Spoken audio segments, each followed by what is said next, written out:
ఓం నమో వెంకటేశాయ. జ్యోతిష రత్నాకరం ఛానల్కి స్వాగతం.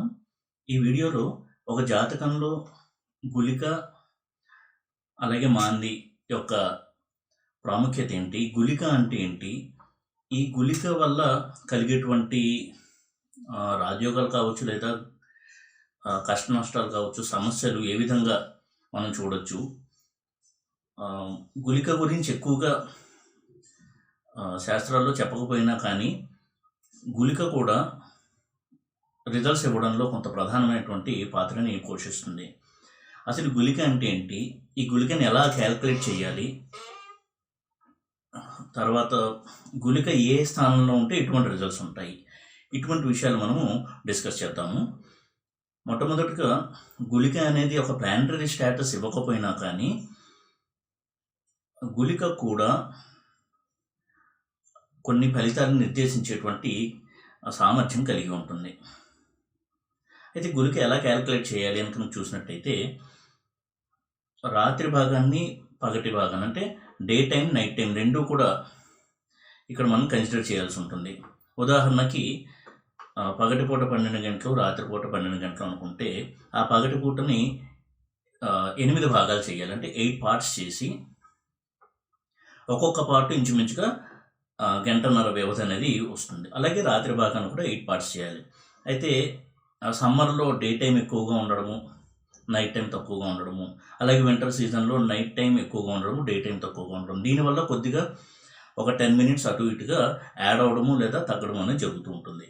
యావరేజ్గా ఈ పగటి భాగాన్ని కానీ రాత్రి భాగాన్ని కానీ 8 భాగాలుగా చేసినట్టయితే ఒక్కొక్క భాగము గంటన్నర సేపు వరకు ఉంటుంది. అయితే ఒక్కొక్క భాగాన్ని ఒక్కొక్క రోజు అంటే ఆదివారం రోజు ఫస్ట్ భాగాన్ని ఒక ప్లానెట్ రూల్ చేస్తూ ఉంటుంది, సెకండ్ భాగాన్ని ఇంకొక ప్లానెట్ రూల్ చేస్తూ ఉంటుంది. అలాగా ప్రతి వీక్ డే రోజు ఒక్కొక్క పార్ట్ని ఒక్కొక్క ప్లానెట్ రూల్ చేస్తూ ఉంటుంది.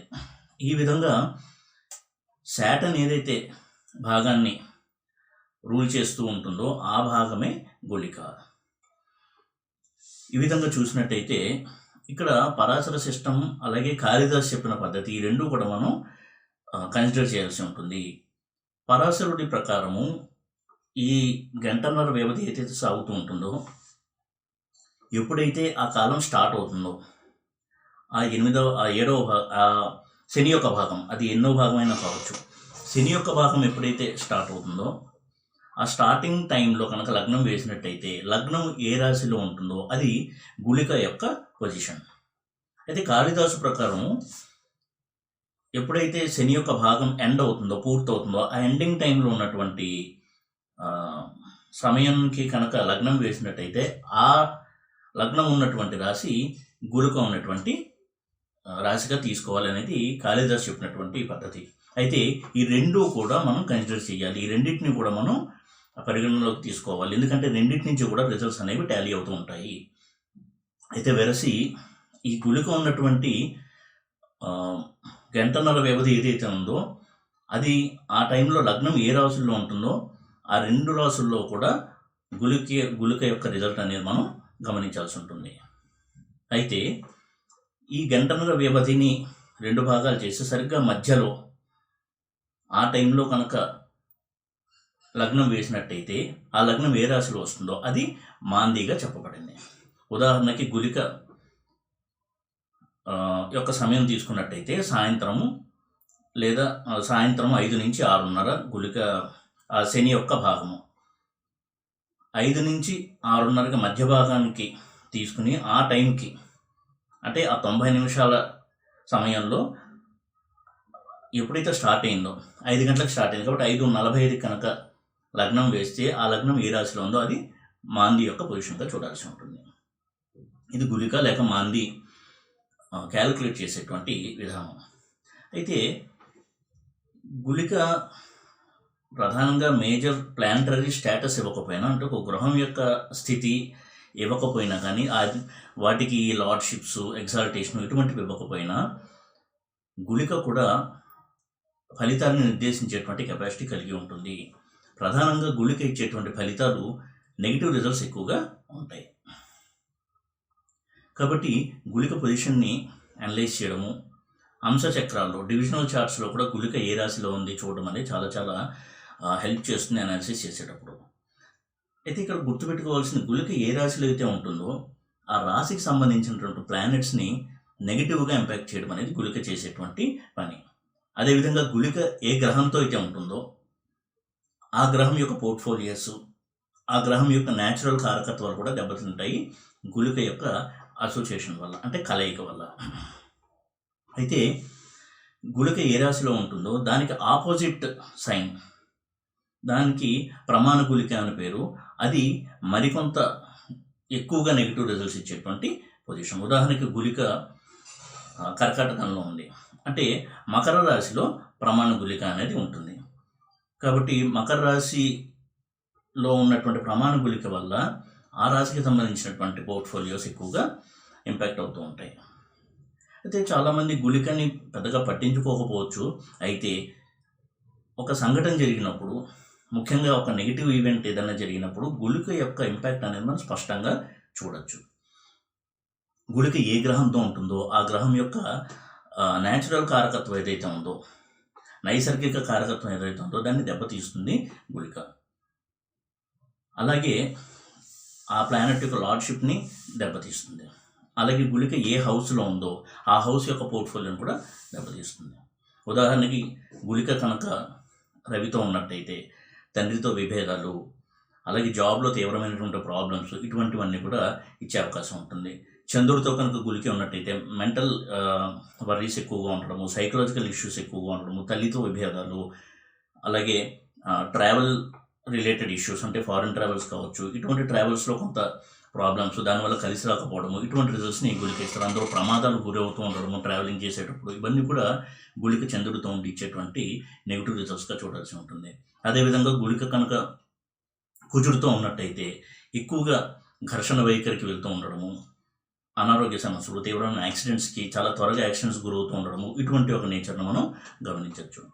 ఇక గుళిక కనుక బుధుడితో ఉన్నట్టయితే అతని ఎడ్యుకేషన్ కొంత దెబ్బతినడము, ఫినాన్షియల్ స్టేటస్ ఎక్కువగా ఇబ్బందికి గురవడము, ఇటువంటి రిజల్ట్స్ని గుళిక మెర్కురీతో జాయిన్ అయ్యి ఇచ్చేటువంటి నెగిటివ్ రిజల్ట్స్.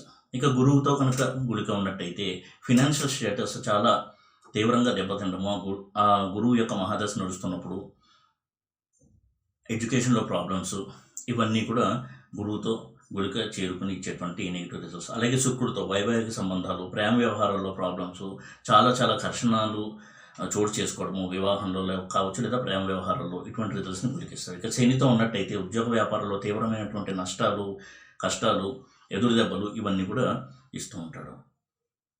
కాబట్టి ఏ గ్రహంతో గుళిక చేరుకుంటాడో ఆ గ్రహంతో గుళిక కొంత నెగిటివ్ ఇంపాక్ట్ అనేది ఇవ్వడం జరుగుతుంది.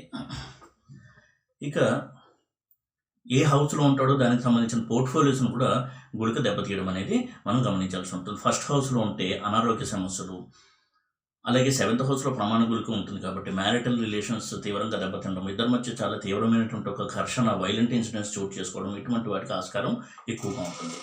అలాగే 2nd హౌస్లో కనుక గుళిక ఉన్నట్టయితే అటువంటి 2nd హౌస్ లార్డ్ యొక్క మహాదశ నడుస్తున్నప్పుడు తీవ్రమైనటువంటి ఆర్థికంగా ఒడిదుడుకులను ఎదుర్కోవడము, family issues, family tensions, 2 families మధ్య అంటే భార్యాభర్తల ఫ్యామిలీస్ని రెండింటి మధ్య కూడా తీవ్రమైన ఘర్షణ, ఇవన్నీ కూడా చోటు చేసుకున్నటువంటి అవకాశం ఉంటుంది.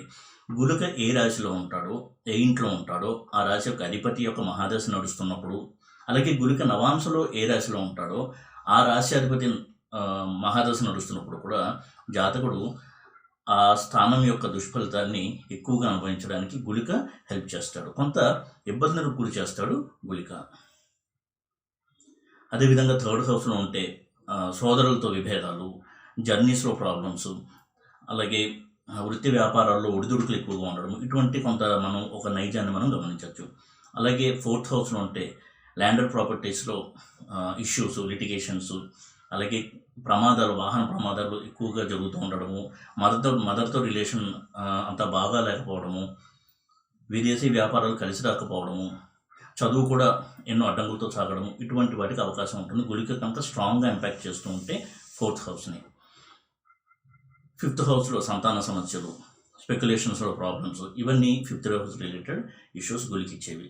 అలాగే సిక్స్త్ హౌస్లో హెల్త్ ఇష్యూస్, ఆర్థిక సమస్యలు, అప్పుల బాధలు ఇవన్నీ కూడా గుళిక ఉండడం వల్ల కలిగే నెగిటివ్ రిజల్ట్స్. సెవెంత్ హౌస్లో marital issues, wife and husband మధ్య ప్రాబ్లమ్స్, ఇవి సెవెంత్ హౌస్లో గుళిక రిజల్ట్స్. ఎయిత్ హౌస్లో తీవ్రమైన అనారోగ్య సమస్యలు, యాక్సిడెంట్స్, హాస్పిటలైజ్ అయ్యి తర్వాత ఎక్కువగా డబ్బు ఖర్చు అవడము, లాంగివిటీ మీద దెబ్బ కొట్టడము, ఇవన్నీ కూడా గుళిక చేసేటువంటి హానికరమైనటువంటి ఫలితాలు ఇచ్చేటువంటి ఫలితాలు ఎయిత్ హౌస్లో. నైన్త్ హౌస్లో ఉన్నట్టయితే తండ్రితో విభేదాలు, అలాగే చదువులో కూడా ఎక్కువగా ముందుకు వెళ్ళలేకపోవడము, వ్యాపారాల్లో ఎక్కువగా నష్టాలు చేవి చూడడము, ఇవి గుళిక నైన్త్ హౌస్లో ఇచ్చే రిజల్ట్స్. 10th హౌస్లో చూసినట్టయితే కెరియర్లో ఎక్కువగా ఒడిదుడుకులు, సుపీరియర్స్తో పడలేకపోవడము, తమ యొక్క కీర్తి ప్రతిష్టలకి భంగం కలగడము, వృత్తిలో కావచ్చు, వ్యాపారంలో కావచ్చు, చెడ్డ పేరు తెచ్చేటువంటి సంఘటనలు కొన్ని జరగడము, ఇటువంటి ఇబ్బందులు కలిగిస్తాడు 10th హౌస్లో. 11th హౌస్లో ఉన్నట్టయితే బిజినెస్లో చాలా ఒడిదుడుకులు, ఆర్థిక పరంగా నష్టాలు, ఫ్రెండ్స్ చేతిలో మోసపోవడం, ఇవన్నీ 11th హౌస్లో గుళికిచ్చే రిజల్ట్స్. 12th హౌస్లో చూసినట్టయితే హాస్పిటలైజేషన్ ఖర్చులు ఎక్కువగా ఉండడము, ఫారెన్ రిలేటెడ్ జాబ్స్లో చాలా ప్రాబ్లమ్స్ ఉండడము, ఫారెన్లో సెటిల్మెంట్కి ఏవో ఒక అడ్డంకులు వస్తూ ఉండడము, ఇవన్నీ 12th హౌస్లో ఇచ్చేటువంటి నెగిటివ్ రిజల్ట్స్. అయితే గుళిక 3, 6, 10, 11 హౌసెస్లో కొంత మేలైన ఫలితాలు ఇవ్వడానికి అవకాశం ఉంటుంది. ముఖ్యంగా 10th హౌస్ కంటే కూడా 3, 6, 11 హౌసెస్లో గుళిక కొద్దిగా బెనిఫిట్ రిజల్ట్స్ని ఎక్కువగా ఇచ్చేటువంటి అవకాశాలు ఉంటాయి. రాజయోగ రిజల్ట్స్ని ఇస్తాడు. అలాగే కేంద్ర కోణాధిపతులతో కలిసి గుళిక ఉన్నా కానీ కొంత పాజిటివిటీని ఇచ్చేటువంటి అవకాశం ఉంటుంది. ఏదేమైనా కానీ గుళిక ఎంత రాజయోగం ఇచ్చినా ఆ గుళిక యొక్క స్వభావం రీత్యా కొంత ఇబ్బందులు, తీవ్ర నష్టాలు, అన్ఎక్స్పెక్టెడ్ ఈవెంట్స్ జరగడము, తీవ్ర ఆర్థిక నష్టాలు జరగడము, యాక్సిడెంట్స్, అనుకోకుండా తీవ్ర అనారోగ్య సమస్య కలిగి హాస్పిటలైజ్ అవ్వడము, ఇటువంటి సడన్ ఈవెంట్స్, అన్ఎక్స్పెక్టెడ్ ఈవెంట్స్, ఎప్పుడు ఊహించని కొన్ని దుష్ఫలితాలని ఎదురు చూడడము, ఇటువంటి రిజల్ట్స్ని గుళిక అందిస్తాడు. గుళికకి ఫుల్ ఫ్లెడ్జ్డ్గా ప్లానటరీ స్టేటస్ లేకపోయినా కానీ గుళిక యొక్క ఇంపాక్ట్ అనేది ఏ హౌస్లో గుళిక ఉంటుందో ఆ హౌస్ మీద ఉండి తీరుతుంది. అయితే గుళికకి పరిహారంగా చాలా సింపుల్ రెమెడీస్ని చెప్పడం జరిగింది. ప్రతిరోజు కూడా ప్రదోష సమయంలో ఎప్పుడు వీలైనా సరే శివాలయానికి వెళ్ళి అక్కడ అభిషేకం చేయించడము, కనీసం అక్కడ దీపం పెట్టడము, అర్చన చేయించడం, ఇలాంటివి చేయడం వల్ల గుళిక యొక్క నెగిటివ్ ఇంపాక్ట్ అనేది తగ్గుతుంది. అలాగే ఉదయం పూట శ్రీ మహావిష్ణువుని పూజించి ఆయన యొక్క దేవాలయానికి వెళ్ళి ఆయనకు అర్చన చేయించడము, ఇటువంటివి చేయడం వల్ల కూడా గుళిక యొక్క తీవ్రత తగ్గడానికి అవకాశం ఎక్కువగా ఉంటుంది. గుళికకంటూ ఓన్ హౌసెస్, ఎగ్జాల్టేషన్, డెబిలిటేషన్ లేకపోయినప్పటికీ కూడా గుళిక ఏ ఇంట్లో ఉంటుందో ఆ ఇంట్లో గుళిక యొక్క ప్రెజెన్స్ వల్ల, ఉండడం వల్ల కొంత దుష్ఫలితాలు అనేవి కలిగి తీరుతాయి. అలాగే గుళిక తర్వాత మళ్ళీ అదేవిధంగా మ్యాలిఫిక్ రిజల్ట్స్ ఇచ్చేటువంటి గ్రహము మాంది. గుళికలాగే మాంది కూడా కొంత ఇబ్బంది పెట్టేటువంటి స్వభావం కలిగి ఉంటాడు. గుళిక ఇచ్చేటువంటి రిజల్ట్స్ లాంటి రిజల్ట్స్నే మాంది కూడా ఇస్తాడు. కాబట్టి గుళిక మాంది యొక్క పొజిషన్ కూడా స్టడీ చేయడం అనేది చార్ట్లో చాలా చాలా ముఖ్యమైనటువంటి అంశము. అదేవిధంగా జైమిని కారకత్వాల రీత్యా చూసినా కానీ ఆరూఢ లగ్నం నుంచి, ఉపపాద లగ్నం నుంచి, అలాగే ఈ 12 ఆరూఢాల్లో కూడా ఉపపాద కావచ్చు, ఈ 12 ఆరూఢాల్లో కూడా గుళిక ఎక్కడ ఉన్నాడు, ఏ కారకంతో ఉన్నాడు. ఒక హౌస్లో ఉదాహరణకి దారకారకుడితో గుళిక ఉన్నాడు అంటే మ్యారిటల్ రిలేటెడ్ ఇష్యూస్ ఉంటాయి. పుత్రకారకుడితో గుళిక ఉన్నాడు అంటే సంతానం రిలేటెడ్ ప్రాబ్లమ్స్ ఉండడానికి అవకాశం ఎక్కువ ఉంటుంది. ఈ విధంగా కూడా మనం చూడాల్సి ఉంటుంది. అయితే న్యాచురల్ మ్యాలిఫిక్స్ అంటే నైసర్గిక పాపగ్రహాలంటూ కుజుడు, శని, ఇటువంటి వాటితో కలిసినప్పుడు ఈ గుళిక చాలా తీవ్రమైనటువంటి రిజల్ట్స్ ఇచ్చేటువంటి అవకాశం ఉంటుంది. అలాగే బెనిఫిక్ ప్లానెట్స్ను కూడా తన యొక్క మ్యాలిఫిక్ నేచర్ వల్ల ఎక్కువగా ఇబ్బంది పెడతాడు గుళిక. కాబట్టి గుళిక యొక్క స్థితిని కూడా రాశి చార్ట్లో, నవాంశలో, దశాంశలో, జైమినీ చార్ట్లో కూడా స్టడీ చేసి దానికి తగ్గ రెమెడీస్ పాటించడం వల్ల గుళిక చాలా తొందరగా శాంతించి పాజిటివ్ రిజల్ట్స్ని ఇస్తూ అలాగే నెగిటివ్ రిజల్ట్స్ తగ్గించడానికి అవకాశం ఉంటుంది. ఇందాక చెప్పినటువంటి చిన్నపాటి రెమెడీస్ చేసుకున్నా కానీ గుళిక యొక్క నెగిటివిటీ చాలా మటుకు తగ్గడానికి అవకాశం ఉంటుంది. కాబట్టి గుళిక యొక్క ప్రభావాన్ని కూడా జాతకంలో పరిశీలన చేయడం అనేది రిజల్ట్స్లో ఉండేటువంటి పాజిటివిటీ నెగిటివిటీని అర్థం చేసుకోవడానికి సహాయం చేస్తుంది ఈ గుళిక యొక్క ప్లేస్మెంట్. ఈ వీడియో కనుక మీకు నచ్చినట్టయితే లైక్ చేసి, షేర్ చేసి, సబ్స్క్రైబ్ చేయండి. ఓం నమో వెంకటేశాయ.